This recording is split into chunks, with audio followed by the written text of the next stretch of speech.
ನಮಸ್ಕಾರ ಸ್ನೇಹಿತರೆ, ಕರ್ನಾಟಕದಲ್ಲಿ ಈಗ ಸಾಕಷ್ಟು ಚರ್ಚೆ ಆಗುತ್ತಿರುವಂತಹ 4 ಪ್ರಮುಖ ಸುದ್ದಿಗಳ ಬಗ್ಗೆ ಇವತ್ತು ನಿಮ್ಮೊಂದಿಗೆ ಚರ್ಚೆಯನ್ನು ಮಾಡೋಣ.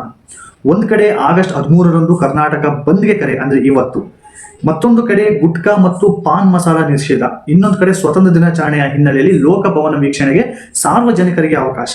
ಮತ್ತೊಂದು ಬೆಂಗಳೂರಿನಲ್ಲಿ ಹೋಟೆಲ್ಗಳು ಹಾಗೂ ಜಿಪ್ಟೋ ಗೋದಾಮುಗಳ ಮೇಲೆ ಆಹಾರ ಸುರಕ್ಷತಾ ಅಧಿಕಾರಿಗಳ ದಾಳಿ. ಈ 4 ಸುದ್ದಿಗಳಲ್ಲೂ ಸಾರ್ವಜನಿಕರಿಗೆ ನೇರವಾಗಿ ಸಂಬಂಧಿಸಿದ ಹಲವು ವಿಚಾರಗಳಿವೆ. ಹಾಗಾದ್ರೆ ಒಂದೊಂದಾಗಿ ನಾವೀಗ ನೋಡ್ತಾ ಹೋಗೋಣ. ಮೊದಲನೇ ಸುದ್ದಿ ಬಂದು ಆಗಸ್ಟ್ 13 ಅಂದ್ರೆ ಇವತ್ತು ಕರ್ನಾಟಕ ಬಂದ್ಗೆ ಕರೆಯನ್ನು ನೀಡಿರುವಂಥದ್ದು.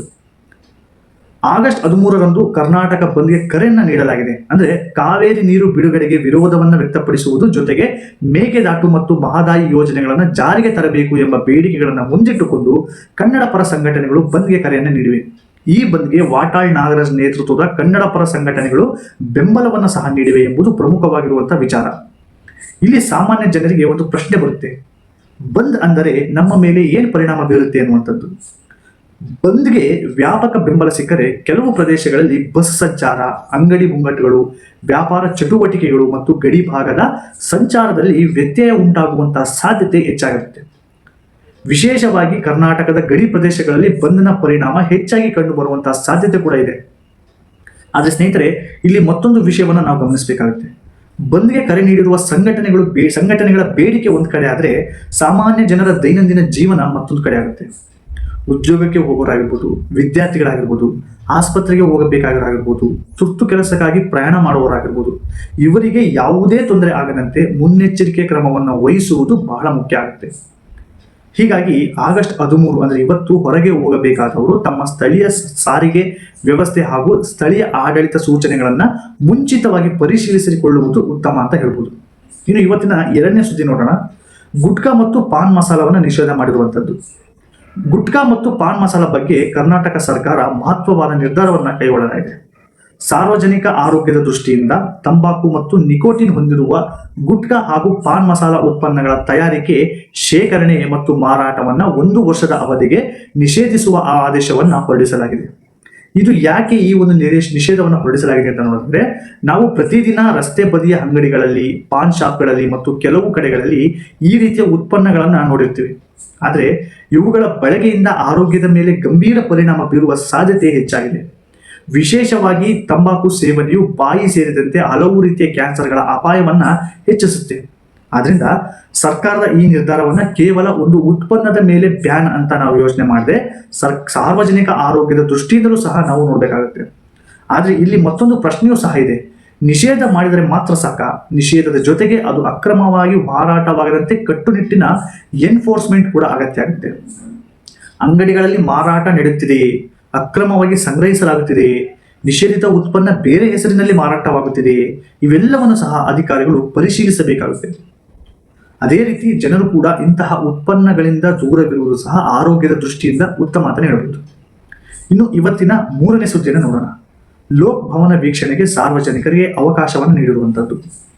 80ನೇ ಸ್ವಾತಂತ್ರ್ಯ ದಿನಾಚರಣೆಯ ಪ್ರಯುಕ್ತ ಬೆಂಗಳೂರಿನ ಕರ್ನಾಟಕ ಲೋಕಭವನ ಅಂದ್ರೆ ನಾವೇನು ರಾಜಭವನ ಅಂತ ಕರಿತೀವೋ ಆ ರಾಜಭವನದ ಆವರಣವನ್ನ ಸಾರ್ವಜನಿಕರು ವೀಕ್ಷಿಸಲು ಅವಕಾಶವನ್ನು ನೀಡಲಾಗಿದೆ.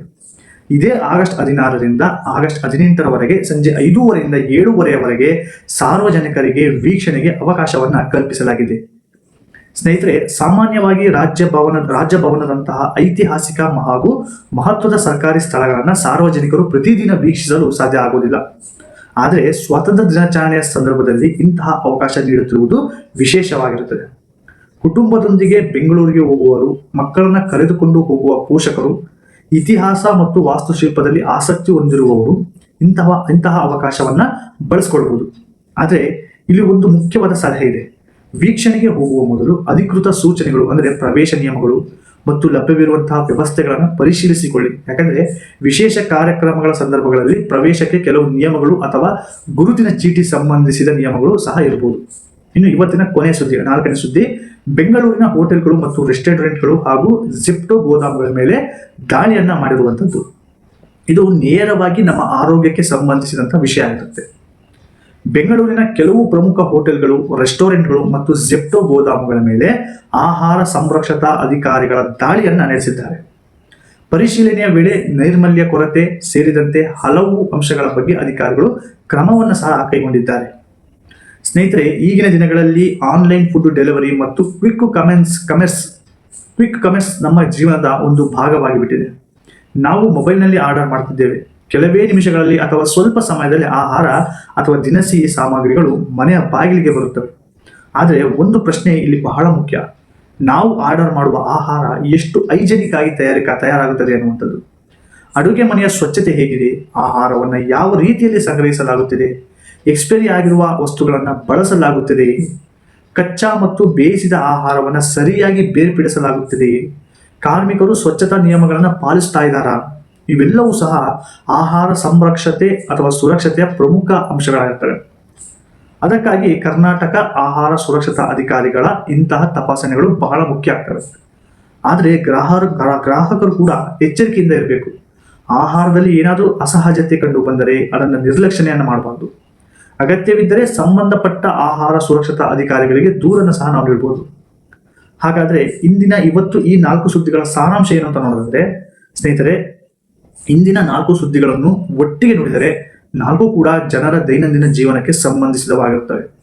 ಮೊದಲೇ ಬಂದು ಆಗಸ್ಟ್ 13 ಅಂದ್ರೆ ಇವತ್ತು ಕರ್ನಾಟಕ ಬಂದು, ಕಾವೇರಿ ನೀರು, ಮೇಕೆದಾಟು ಮತ್ತು ಮಹದಾಯಿ ಯೋಜನೆಗಳ ವಿಚಾರದಲ್ಲಿ ಕನ್ನಡ ಪರ ಸಂಘಟನೆಗಳ ಹೋರಾಟ. ಎರಡನೇದು ಬಂದು ಗುಟ್ಕಾ ಮತ್ತು ಪಾನ್ ಮಸಾಲ ನಿಷೇಧ ಸಾರ್ವಜನಿಕ ಆರೋಗ್ಯದ ದೃಷ್ಟಿಯಿಂದ ಸರ್ಕಾರದ ಮಹತ್ವದ ಕ್ರಮ ಅಂತ ಹೇಳ್ಬೋದು. ಮೂರನೇದಾಗಿ ಲೋಕಭವನ್ ವೀಕ್ಷಣೆ ಅಂದ್ರೆ ಸ್ವಾತಂತ್ರ್ಯ ದಿನಾಚರಣೆಯ ಹಿನ್ನೆಲೆಯಲ್ಲಿ ಸಾರ್ವಜನಿಕರಿಗೆ ವಿಶೇಷವಾದ ಅವಕಾಶವನ್ನು ಕಲ್ಪಿಸಿಕೊಡಲಾಗಿರುವಂಥದ್ದು. ನಾಲ್ಕನೇದು ಬಂದು ಆಹಾರ ಸುರಕ್ಷತಾ ದಾಳಿ ಅಂದ್ರೆ ಹೋಟೆಲ್ಗಳು, ರೆಸ್ಟೋರೆಂಟ್ಗಳು ಮತ್ತು ಆಹಾರ ಸಂರಕ್ಷಣಾ ಕೇಂದ್ರಗಳಲ್ಲಿ ಸ್ವಚ್ಛತೆ ಮತ್ತು ಸುರಕ್ಷತೆಯ ಮಹತ್ವವನ್ನ ಮತ್ತೊಮ್ಮೆ ನೆನಪಿಸುವಂತಹ ಬೆಳವಣಿಗೆಗಳು. ಕೊನೆಯದಾಗಿ ತಮ್ಮೆಲ್ಲರಿಗೂ ಒಂದು ಮಾತನ್ನು ಹೇಳ್ತೀನಿ ಸ್ನೇಹಿತರೆ, ಈ 4 ಸುದ್ದಿಗಳಲ್ಲಿ ನಿಮಗೆ ಯಾವ ಸುದ್ದಿ ಹೆಚ್ಚು ಮುಖ್ಯ ಅಂತ ಅನಿಸ್ತಾ ಇದೆ? ಆಗಸ್ಟ್ 13ರ ಬಂದ್ ಬಗ್ಗೆ ನಿಮ್ಮ ಅಭಿಪ್ರಾಯ ಏನು? ಗುಟ್ಕಾ ಮತ್ತು ಪಾನ್ ಮಸಾಲ ನಿಷೇಧದಿಂದ ಆರೋಗ್ಯದ ಮೇಲೆ ಉತ್ತಮ ಪರಿಣಾಮ ಬೀರುತ್ತದೆ ಎಂದು ನೀವು ಭಾವಿಸ್ತೀರಾ? ಲೋಕಭವನವನ್ನ ಸಾರ್ವಜನಿಕರಿಗೆ ತೆರೆಯುತ್ತಿರುವುದನ್ನು ನೀವು ಸ್ವಾಗತಿಸ್ತೀರಾ? ಮತ್ತು ಹೋಟೆಲ್ಗಳು ಹಾಗೂ ಫುಡ್ ಡೆಲಿವರಿ ವ್ಯವಸ್ಥೆಗಳ ಮೇಲೆ ಇನ್ನಷ್ಟು ಕಠಿಣ ಫುಡ್ ಸೇಫ್ಟಿ ಇನ್ಸ್ಪೆಕ್ಷನ್ಸ್ ಬೇಕು ಎಂದು ನಿಮಗೆ ಅನಿಸ್ತಾ ಇದೆಯಾ? ನಿಮ್ಮ ಅಭಿಪ್ರಾಯಗಳನ್ನ ದಯವಿಟ್ಟು ಕಮೆಂಟ್ ಬಾಕ್ಸ್ ನಲ್ಲಿ ತಪ್ಪದೆ ತಿಳಿಸಿ. ಇಂತಹ ಪ್ರಮುಖ ಕರ್ನಾಟಕದ ಸುದ್ದಿಗಳನ್ನು ಸರಳವಾಗಿ, ನಿರಂತರವಾಗಿ, ವಿವರವಾಗಿ ತಿಳಿದುಕೊಳ್ಳಲು ನಮ್ಮ ಚಾನೆಲ್ ಅನ್ನು ಸಬ್ಸ್ಕ್ರೈಬ್ ಮಾಡಿ, ವಿಡಿಯೋಗೆ ಲೈಕ್ ಮಾಡಿ ಮತ್ತು ನಿಮ್ಮ ಸ್ನೇಹಿತರಿಗೆ ಶೇರ್ ಮಾಡುವುದನ್ನ ಮರೆಯಬೇಡಿ. ಮತ್ತೊಂದು ಆಸಕ್ತಿದಾಯಕ ಸುದ್ದಿಯೊಂದಿಗೆ ಮತ್ತೆ ಸಿಗೋಣ. ಧನ್ಯವಾದಗಳು. ನಮಸ್ಕಾರ.